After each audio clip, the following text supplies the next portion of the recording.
Mezarının önündeyim. Salam ata. Mezarın önündeyim, salam ata. Necə rahat uyuyursan bu məzərdə.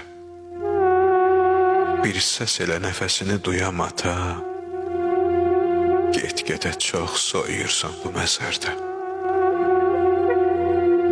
Salam verdim. Salam verdim sənə atam, eşidirsən?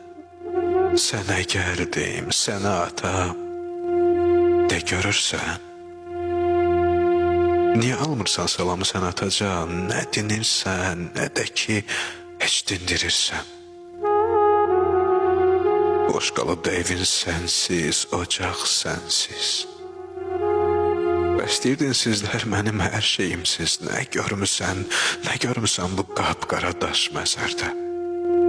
Bu torpağın altı sənli, üstü sənsiz. Sən gedəndə şiş olmuşdu əl-ayağın. İğne yeri qaralmışdı damarların. De necəsən, sağaldı mı? Sağaldıb mı səni torpaq? Görən tamam keçibdi mi ağrıları? Tanıdın mı yanımdakı adamı da? Yaxşıca bax. Yaxşıca bax, sənin ömür yarındı da. Sən gedəndən əsa ilə gəzir indi. Sən gedəndən qocaltmısan anamı da. Sən olanda gözəl idi həyat bizə, varlığınla bəzə idin evimizə. Arxa idin, dayaq idin, bir dağ idin ata.